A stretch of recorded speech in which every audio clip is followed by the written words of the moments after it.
Un film avec des zombies, c'est bien. Un film avec des zombies qui évoluent, c'est mieux. 인간을 다음 단계로 도약시키는 거야.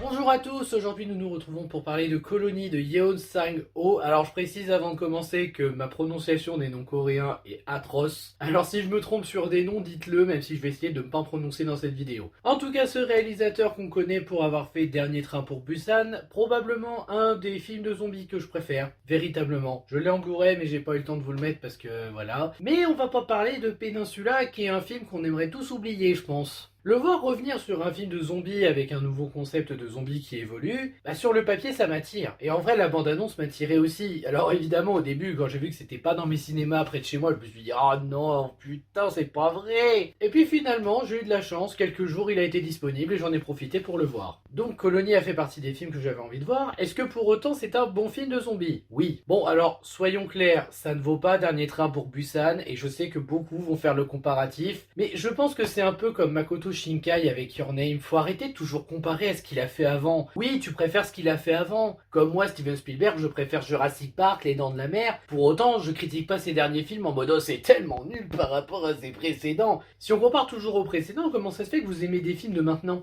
Mais donc Colony, oui, c'est sympathique. C'est vraiment réussi sur pas mal de points, notamment les points principaux dont on va parler. L'attention, parce qu'évidemment l'attention envers le groupe de personnages auquel tu es attaché, malgré qu'il y en ait quelques-uns que tu connais pas trop et d'autres un peu détestables que t'as envie de voir crever. Oui, je pense à l'Adorou là, dont j'ai oublié le nom et je m'en fous. Et à côté t'as quand même des personnages attachants, la protagoniste, son ex-mari, ou même le gars de la sécurité et sa sœur handicapée. Franchement oui, le groupe de personnages, il y en a réellement des attachants dans le lot, et donc comme on y est attaché, l'attention fonctionne. Bon, le côté émotionnel, ils ont essayé, mais en toute honnêteté, j'ai pas été totalement pris dedans. Et sinon, le côté créatif, horrifique, ça fonctionne aussi. Déjà, ce qui est bien avec ce film-là, et il faut le signifier, c'est vraiment que c'est des zombies qui évoluent. En fait, d'habitude, les zombies, on se dit, ouais, c'est des créatures, voilà, elles marchent lentement ou pas, elles foncent, elles dévorent, elles se posent pas de questions. Sauf que là, c'est les zombies apprennent de leurs erreurs et le font apprendre aux autres. Comme l'esprit d'une ruche. Enfin, d'une ruche. Vu que c'est inspiré des fourmis et de la reine, je pense que c'est plutôt de fourmilière qu'on devrait dire. En tout cas, sur le papier, c'est vendu comme ça, et dans l'exécution, ça fonctionne. Ils sont en train de dévorer un exemplaire en carton, il y en a un qui apprend, qui se rend compte, et il le fait apprendre aux autres, et résultat, ils ne se font plus avoir. Et j'aime beaucoup cette idée d'évolution des zombies, parce que ça les rend plus dangereux, justement. Par contre, un petit regret que j'ai avec ça aussi, c'est qu'il y avait des bonnes idées visuelles. Vraiment, il y a un moment où t'as 3 zombies collés les uns aux autres, qui se déplacent, mais vraiment collés, hein, genre t'en as un là et un là, et quand il y a un danger où il sent qu'il peut manger quelqu'un, il se détache pour aller attaquer. Et vraiment, ce passage, j'ai vraiment trouvé que c'était créatif. Plus un autre passage aussi où les militaires arrivent et pouf, surprise, il y a un barrage. Mais vraiment un barrage,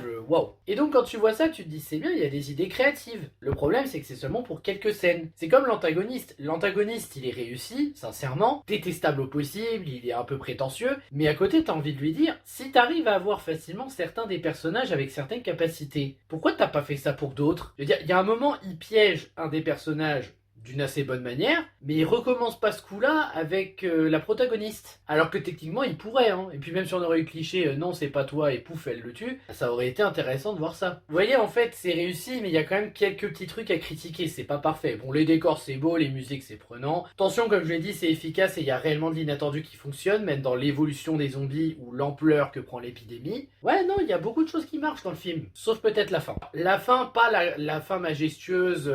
avec l'antagoniste et tout. Non, non, non, c'est pas ça que je critique vers la fin. C'est juste le scare jump final, qui est pas mal fait. C'est juste que quand je vois ça, je me dis, comment c'est possible? On nous a bien expliqué scientifiquement dans le film, hein, c'est justifié, que si le patient zéro se fait tuer, il bouge plus, c'est fini. Donc comment c'est possible que un des zombies qu'on voit reprenne conscience? Alors après tu me diras, les fourmis elles cherchent peut-être une nouvelle reine. Oui, je sais pas comment marchent réellement les fourmis. Donc c'est possible, expliquez-moi si vous avez l'explication. Mais quand je vois juste ce scare jump final, je me dis...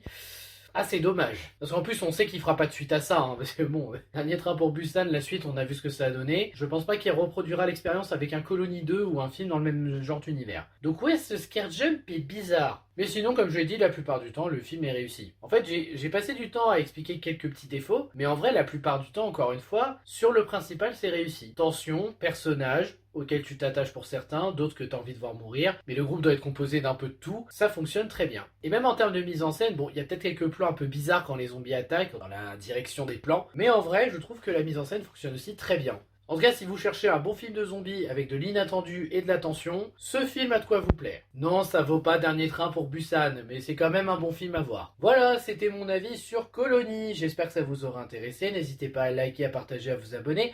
Et je vous dis à bientôt pour de prochaines vidéos. Ciao!